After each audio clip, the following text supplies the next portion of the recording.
Hello and welcome back my dear students. आप सभी को फिर से अपना यूट्यूब चैनल माँ आशा ईएस पॉइंट में स्वागत है। दोस्तों, आज की क्लास में मैं आपको 10th क्लास के मैथ के प्रश्नावली 1.3 के सभी सवालों को सॉल्व करने वाले हैं। दोस्तों, अगर आपने इससे पहले की प्रश्नावली वास्तविक संख्याएं प्रश्नावली अगर 1.1 या 1.2 का वीडियो नहीं देखे हैं तो हम इस वीडियो के डिस्क्रिप्शन में उसका लिंक दिए हुए हैं, आप जा कर के प्लीज़ उसे देखें और समझें। और ये सवाल क्या कह रहे हैं कि सिद्ध कीजिए कि √5 एक अपरिमेय संख्या है। इसको कैसे सिद्ध करेंगे? फिर दूसरा है कि सिद्ध कीजिए कि 3 + 2 √5 एक अपरिमेय संख्या है। फिर सिद्ध कीजिए कि निम्नलिखित संख्याओं अपरिमेय है। इन सभी संख्याओं को क्या करना है? मुझे सिद्ध करना है। तो इनको सिद्ध करने से पहले हम जानते हैं कि आखिर ये अपरिमेय संख्या और परिमेय संख्या क्या होती है। इसके डिफिनेशन को पहले हम जानते हैं। तो अपरिमेय संख्या हम किसे कहेंगे? अपरिमेय संख्या वे सभी संख्याएं जिन्हें p/q जहां q बराबर नहीं 0 के रूप में व्यक्त किया जा सके उसे हम परिमेय संख्या कहते हैं या कहलाती है। वे संख्या जिसे हम p/q के रूप में लिख सकते हैं और जहां p बराबर नहीं 0 के रूप में, जहां q बराबर नहीं 0 हो उस संख्या को हम परिमेय संख्या कहते हैं। तथा p एवं q क्या है? एक पूर्णांक होना चाहिए और q = नॉट 0 होना चाहिए। जैसे 5 -2 5 7/5 0 इत्यादि। यह क्या है? यह एक परिमेय संख्या है। तो आपने समझ गए कि परिमेय संख्या किसे कहते हैं? वैसी संख्या जिसे हम p/q के रूप में लिख सकते हैं जहां p एवं q क्या है? एक पूर्णांक हो तथा q = नॉट 0 हो उसे हम परिमेय संख्या कहेंगे। और जैसे 5 हो गया, 5/1 हम लिख सकते हैं ना, -2/1 लिख सकते हैं ना, 7/5 लिख सकते हैं ना, 0/1 लिख सकते हैं ना। ये सभी क्या है? परिमेय संख्याएं हैं। अब आगे है कि अपरिमेय संख्या क्या है?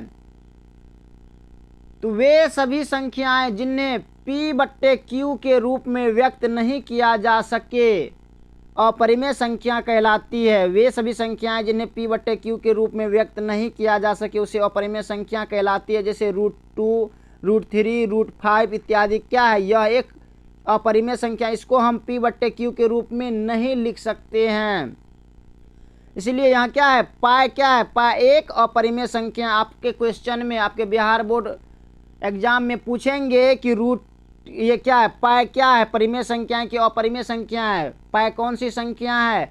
दे देंगे। √2 क्या है? परिमेय संख्या की अपरिमेय संख्या है। √3 क्या है? √5 क्या है? परिमेय संख्या की अपरिमेय संख्या है। आप इसको ध्यान से देखें, आपका ऑब्जेक्टिव क्वेश्चन यहाँ से भी क्लियर हो जाएगा। इनमें से जरूर कुछ ना कुछ पूछ ही देते हैं ऑब्जेक्टिव क्वेश्चन में। क्या है? पाई एक अपरिमेय संख्या है क्योंकि 22/7 इसका मान क्या होता है? 22/7 होता है।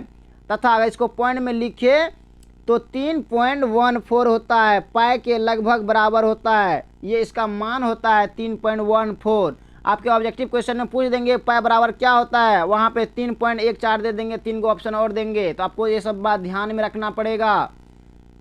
चलिए, हमने समझ गए कि परिमेय संख्या और अपरिमेय संख्या किसे कहते हैं। अब हम सवाल को सॉल्व करते हैं। तो प्रथम सवाल क्या है? सिद्ध कीजिए कि √5 एक अपरिमेय संख्या है। तो इसको लिखेंगे हल। यदि संभव हो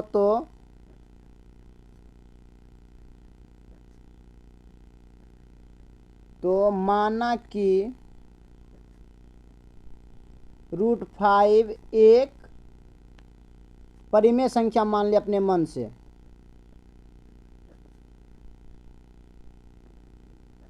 संख्या है। देखिए यहाँ पर क्या है? हमको विरोधाभास के रूप में एक संख्या लेना है। जैसे यहाँ पे अपरिमेय है ना, इसको हम मान लिए अपने मन से कि ये एक क्या है? परिमेय संख्या है। अब लिखेंगे, इसलिए परिमेय संख्या के परिभाषा से क्या होता है हम जानते हैं, लिख देंगे परिमेय संख्या के परिभाषा से।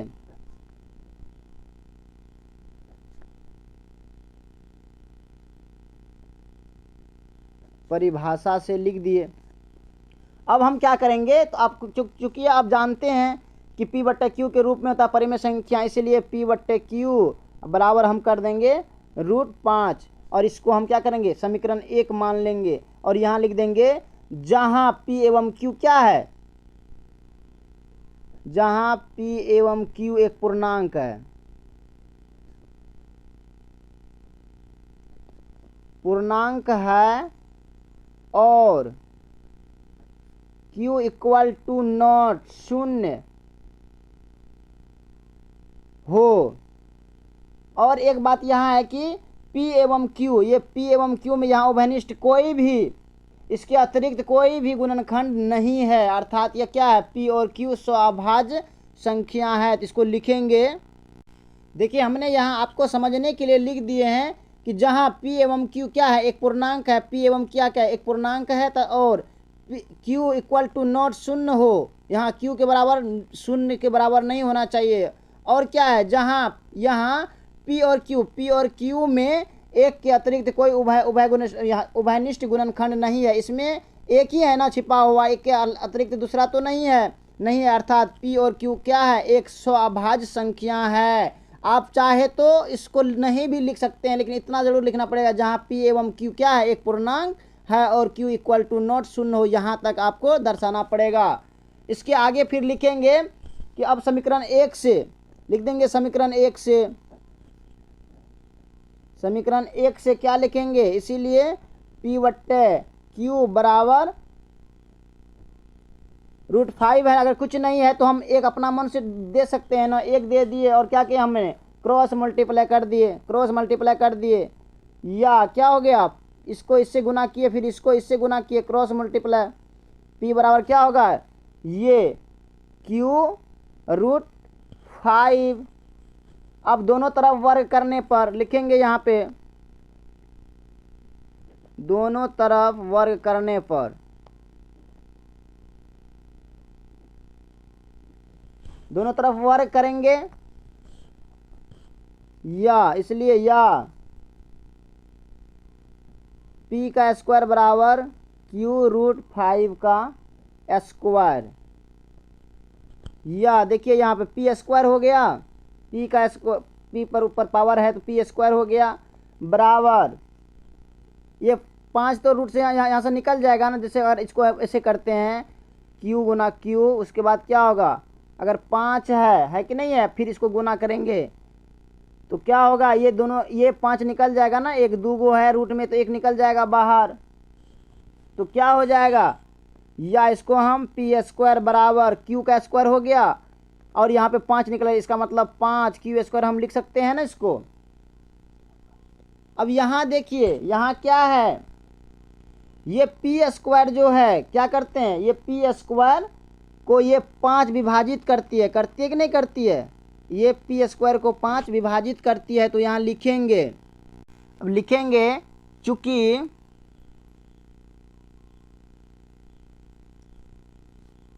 P स्क्वायर को कौन, 5, P स्क्वायर 5 को विभाजित करती है,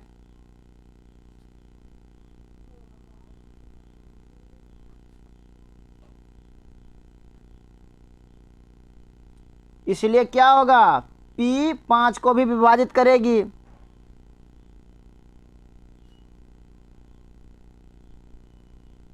जब P, ये P जो है P 5 को विभाजित करती है तो ये P भी 5 को विभाजित करेगी ना, विभाजित करती है, ये भी लिख देंगे।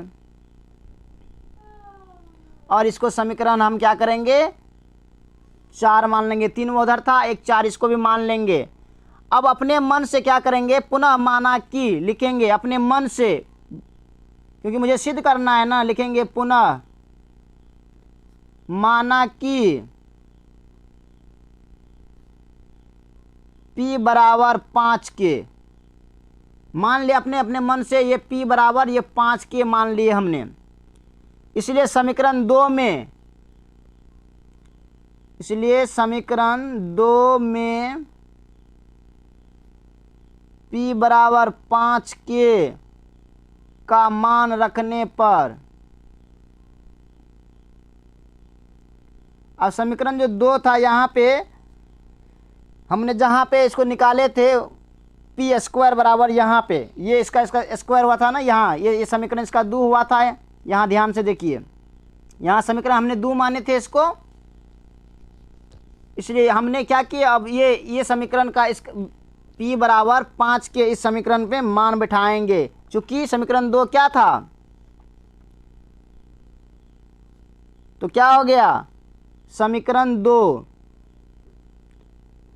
से अब समीकरण 2 लिखेंगे ना, चूंकि पी स्क्वायर बराबर क्या था 5q का स्क्वायर, या पी स्क्वायर बराबर हमें p बराबर क्या माने हैं यहाँ पे 5 ना, 5k माने, तो यहाँ पे क्या होगा 5k का स्क्वायर, क्योंकि स्क्वायर यहाँ दिया हुआ है ना, बराबर 5 q का स्क्वायर है ना, तो q का स्क्वायर रहने देंगे।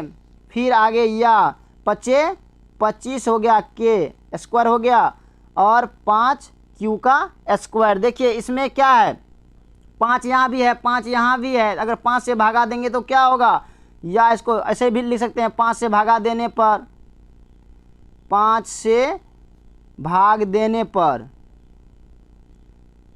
और नहीं भी लिखेंगे तो कोई बात नहीं है, अपने मन से करने, 25 हो जाएगा के स्क्वायर बराबर, और यहाँ 5 से भागे दे तो 5 का 5 हो गया ना, क्यू का स्क्वायर हो गया।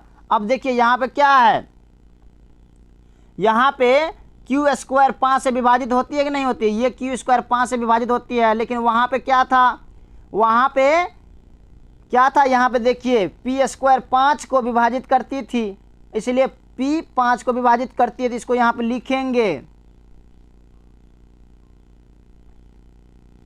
चूंकि फिर हमने लिख लिया जैसे हमने पी वाला में लिखे थे, इसलिए यहाँ भी लिख दिए, चूंकि पी स्क्वायर ये क्यू स्क्वायर जो है ये 5 से विभाजित होती है, ये 5 पी स्क्वायर को विभाजित करती है, लिख लिए, इसलिए क्या होगा ये क्यू जो है 5 से भी विभाजित होती है। इसको हमने समीकरण क्या मान दिया, वहाँ 3 माने थे, यहाँ हमने इसको समीकरण 4 मान लिए। तो देखिए समीकरण और 3 और 4 से हम क्या पाते हैं, यहाँ पे हमने 3 माने थे ना समीकरण, सॉरी इसका समीकरण यहाँ 3 हो गया, यहाँ समीकरण इसका 3 माने थे, और ये समीकरण 4 से क्या पाते हैं, देखिए यहाँ पे क्या है p 5 को विभाजित करती है, और यहाँ देखिए q 5 से विभाजित होती है, इसका मतलब p एवं q में क्या है एक उभयनिष्ठ गुणनखंड 5 है। इसको हम लिखेंगे कि उपरोक्त मतलब ऊपर के हलों से, उपरोक्त हल से पाते हैं कि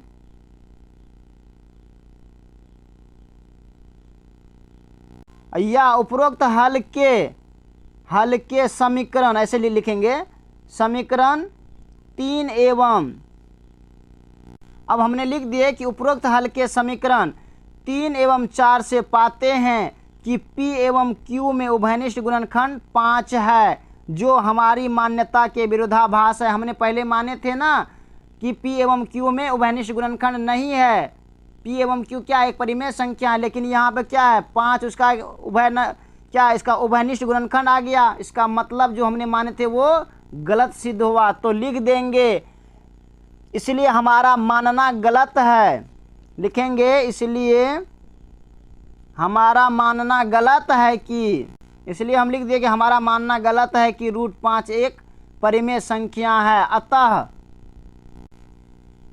√5 एक अपरिमेय संख्या है, यही प्रूव हो गया, प्रूव्ड लिख देंगे यहाँ पे, यही इसका आंसर हो गया। देखिए हमने आपको समझाने के लिए लॉन्ग मेथड अपनाए हैं, अगर आप इसको समझ जाते हैं तो इतना लिखने की कोई ज़रूरत नहीं है, आप जितना शॉर्ट में बना सकते हैं आप बना सकते हैं, लेकिन आपको पता है कि नॉलेज रहने पर ही तो आप शॉर्ट में बनाएंगे, इसलिए आप इसको अच्छे से अपने कॉपी पे नोट करेंगे और इसको आप बनाएंगे अपने से। अब आगे की सवाल क्या है, अब दूसरा सवाल है कि सिद्ध कीजिए कि 3 + 2√5 एक अपरिमेय संख्या है। इसको कैसे बनाएंगे, तो फिर हमने लिखे कि यदि संभव हो तो माना कि 3 + 2√5 एक क्या है परिमेय संख्या, हम उसके विरोधाभास हमने एक तो मान लिए, पहले अपरिमेय संख्या था हमको सिद्ध करना था, हमने क्या किया उसका लिख दिए कि यह क्या है एक परिमेय संख्या, विरोधाभास विरोधी एक उसका खड़ा कर दिए, तब ना हमको सिद्ध करेंगे कि हाँ सही में वो क्या है परिमेय है कि अपरिमेय संख्या है। सेम प्रोसेस से ही बनेगा, वीडियो थोड़ा लंबा हो जाएंगे इसीलिए हमने आपको शॉर्ट में ये बता रहे हैं। अगर आपको इससे समझ में नहीं आएंगे तो आप प्लीज़ मुझे कमेंट बॉक्स में लिखेंगे, फिर से हम वीडियो बना करके डालेंगे तब। तो हमने मान लिए कि 3 + 2 रूट एक अपरिमेय संख्या है। फिर अब क्या करेंगे, परिमेय संख्या तो आपको परिभाषा याद ही है कि वैसी संख्या जिसे हम P/Q के रूप में लिख सकते हैं। फिर हमने आगे क्या किए, इसीलिए 3 + 2 रूट 5 क्या है, एक परिमेय संख्या है, तो इसको हमने समीकरण 1 मान लिए, इसको समीकरण हम 1 मान लिए। अब क्या किया, ये दोनों तरफ से फिर वर्ग करने पर लिख दिए, फिर दोनों तरफ से वर्ग करने पर अब क्या होगा, ये इसका वर्ग करेंगे, इसका वर्ग करेंगे तो क्या होगा, 3 + 2 रूट 5 का स्क्वायर अब बराबर परिमेय संख्या का स्क्वायर। इसमें यहाँ पे हम P/Q भी लिख सकते हैं, या हमने क्या किए, परिमेय संख्या का ही स्क्वायर कर देते हैं। आप इस विधि से बना सकते हैं, या P/Q के रूप का स्क्वायर करके भी बना सकते हैं। तो हमने लिख दिया यहाँ पे 3 + 2 रूट 5 का स्क्वायर बराबर, क्योंकि यहाँ पे वर्ग लिखे हैं ना, वर्ग का स्क्वायर होगा कि नहीं होगा, इसलिए परिमेय संख्या का स्क्वायर। फिर आगे प्रोसेस क्या होगा, ये a + b का होल स्क्वायर से इसको आप बना सकते हैं। और ये क्या है, परिमेय संख्या गुना परिमेय संख्या बराबर परिमेय संख्या ही होगा, आपने पढ़े होंगे। तो इसलिए हम क्या किए, या 9 + 12 रूट 5, देखिए a + b का होल स्क्वायर बराबर क्या होता है, a स्क्वायर मतलब 3 का स्क्वायर हो गया, 3 × 3 = 9 हो गया, प्लस 2ab मतलब 2 2 × 3 3 दूना 6 6, और यहाँ पे रूट 5 है ना, तो 6 दूना 12 रूट 5 हो गया, 3 दूना 6 दूना 12 रूट 5 हो गया, यहाँ पे प्लस 3, यहाँ पे देखिए a + b का क्या हो गया, 3 स्क्वायर प्लस 2a, अब b होता है ना, b कितना है 2 रूट 5 है ना, 2 रूट 5 बराबर क्या होगा, परिमेय संख्या यही रह जाएगा। तो क्या होगा, 3 × 3 = 9 हो गया, प्लस 3 दूना 6 और 6 दूना 12 रूट 5 हो गया, अब प्लस क्या हो गया, स्क्वायर होगा ना इसका, b का स्क्वायर, तो क्या होगा, √2 का स्क्वायर बराबर क्या होगा, 2 दूना 4 5 निकल जाएगा, तो 2 दूना 4 पंचे 20 ये हो गया, इसलिए परिमेय संख्या ये हो गया। चूंकि परिमेय संख्या गुना परिमेय संख्या बराबर क्या होता है, परिमेय संख्या ही होता है। देखिए होता है कि नहीं होता, ये हम यहाँ पे लिख दिए, इसलिए हमने यहाँ परिमेय संख्या क्यों लिखे हैं, क्योंकि मुझे पता है कि परिमेय संख्या गुना परिमेय संख्या बराबर परिमेय संख्या ही होता है। तो यहाँ देखिए, यहाँ 9 है, यहाँ पे 20 है, तो 20 × 9 = 29 हो गया, अब प्लस में 12 रूट 5 ही रह गया। यहाँ ध्यान से देखिए, यहाँ पे क्या है, ये 29 क्या है, परिमेय संख्या है, ये 12 क्या है, परिमेय संख्या है, लेकिन ये √5 क्या है, अपरिमेय संख्या है। तो यहाँ पे लिख दिए, चूंकि 12 एक परिमेय संख्या है एवं 5 जो है एक अपरिमेय संख्या है, 5 एक अपरिमेय संख्या है, तो परिमेय संख्या गुना अपरिमेय संख्या बराबर क्या होता है, तो चूंकि 12 रूट 5, देखिए यहाँ ध्यान से, 12 रूट 5 एक क्या है, परिमेय संख्या है। तो चूंकि हम जानते हैं कि परिमेय संख्या गुना अपरिमेय संख्या बराबर अपरिमेय संख्या, देखिए वहां पे क्या था, चूंकि 29 क्या है परिमेय संख्या एवं 12 रूट 5 क्या है परिमेय संख्या है, अपरिमेय संख्या, ये परिमेय संख्या अपरिमेय संख्या है। इसका क्या फिर लिखेंगे, क्योंकि हम जानते हैं कि परिमेय संख्या माइनस या प्लस अपरिमेय संख्या बराबर क्या होगा, अपरिमेय संख्या होगा कि नहीं होगा, परिमेय संख्या प्लस अपरिमेय संख्या बराबर क्या होगा, अपरिमेय संख्या होगा, या माइनस भी इसको डाल देंगे तो क्या होगा, अपरिमेय संख्या होगा, हम जानते हैं। तो इसलिए 29 + 12 रूट 5 बराबर क्या हो गया, अपरिमेय संख्या, क्योंकि मुझे पता है ना कि परिमेय संख्या माइनस या प्लस अपरिमेय संख्या बराबर अपरिमेय संख्या ही होगा, इसलिए ये 29 + 12 रूट 5 क्या हो गया, ये सभी अपरिमेय संख्या हो गया। इसको हमने समीकरण 2 मान लिए। अब क्या है, अब समीकरण 1 एवं 2 से पाते हैं। अब देखिए समीकरण 1 जो था, समीकरण 1 में क्या था, आप देख लीजिए इसको। समीकरण 1 में हमने क्या माने थे कि 3 + 2 रूट 5 क्या है, एक परिमेय संख्या है, और यहाँ पे समीकरण दूसरा में क्या है कि अपरिमेय संख्या है, 29 + 12 रूट 5 क्या है, अपरिमेय संख्या, इसलिए लिख दिए समीकरण 1 एवं 2 से पाते हैं कि ये दोनों एक दूसरे का विरोधाभास है कि नहीं है, वहाँ परिमेय था, यहाँ अपरिमेय हो गया, इसलिए हमारा मानना गलत है कि 3 + 2 रूट 5 एक परिमेय संख्या है। अतः क्या होगा, अतः 3 + 2 √5 क्या है, एक अपरिमेय संख्या। यहाँ इसका क्या हो गया, प्रूव्ड हो गया। बस इसको आप इस शॉर्ट तरीका से भी बना सकते हैं। अब तीसरा नंबर सवाल भी है कि सिद्ध कीजिए कि निम्नलिखित संख्याएं अपरिमेय संख्याएं 1/√2, 7√5, 6 + √2 क्या है, यह एक अपरिमेय संख्या। इसको कैसे सिद्ध करेंगे, तो सेम प्रोसेस वैसे ही होगा जैसे हमने ऊपर की वीडियो में जैसे हमने किए हैं 1 नंबर और 2 नंबर का जैसे सवालों को हमने सॉल्व किए हैं ना, सेम प्रोसेस से ये भी बनेगा। इसको भी हम मानेंगे सेम प्रोसेस से। इसलिए फिर हमने लिखे क्या कि यदि संभव हो तो माना कि 1/√2 क्या है, एक परिमेय संख्या है। मान लिए कि क्या है, एक या परिमेय संख्या है। इसलिए आगे का प्रोसेस क्या था कि इसलिए परिमेय संख्या के परिभाषा से क्या होता है, P/Q होता है। तो क्या करेंगे 1/2 P/Q बराबर 1/2 करके समीकरण इसको हमने क्या किए, एक मान लिए। अब क्या करेंगे, इसको क्रॉस मल्टीप्लाई करेंगे, इसको यहाँ से गुना करेंगे, P को √2 से गुना करेंगे और Q को 1 से गुना करेंगे तो क्या हो जाएगा, और यहाँ पे लिख देंगे ना, क्योंकि यहाँ P एवं Q में एक के अतिरिक्त कोई उभयनिष्ठ गुणनखंड नहीं है, अर्थात P और Q सअभाज्य गुणनखंड है या अभाज्य संख्या है कि नहीं। देखिए यहाँ पे P एवं Q में एक के अतिरिक्त कोई उभयनिष्ठ गुणनखंड नहीं है, तो हमने यहाँ पे फिर दर्शा दिए। इसलिए समीकरण 1 जो हमने इसको माने थे, इसलिए अब समीकरण 1 से लिखेंगे P/Q बराबर 1/√2 करके फिर इसको क्रॉस मल्टीप्लाई कर दिए तो Q बराबर क्या हो गया, Q है ना, Q बराबर क्या होगा, P√2 हो गया, दोनों को गुना कर दिए। अब दोनों और वर्ग करने पर क्या होगा, सेम प्रोसेस वैसे ही दोनों और वर्ग कर दिए, या फिर लिखे Q का स्क्वायर हो गया कि नहीं हो गया, इसका वर्ग किए तो स्क्वायर हो गया, बराबर P√2 का क्या होगा, स्क्वायर हो गया। या Q स्क्वायर बराबर क्या हो गया, 2P² हुआ कि नहीं हुआ। देखिए यहाँ पे क्या था, P और √2 का स्क्वायर था, तो क्या होगा P का स्क्वायर और √2 गुना √2 निकल जाएगा, 2 निकलेगा कि नहीं निकलेगा, तो निकल गया 2P का स्क्वायर हो गया। इसको हम समीकरण 2 मान लिए। अब चूंकि P² Q से विभाजित होती है, ये जो है Q² जो है, ये Q² यहाँ 2 है ना, ये 2 से विभाजित होती है कि नहीं होती है, ये 2 से क्या होती है, विभाजित होती है। तो इसलिए क्या होगा, Q 2 से विभाजित होती है, होगी कि नहीं होगी। जब ये Q² हो सकता है तो ये Q भी होगा।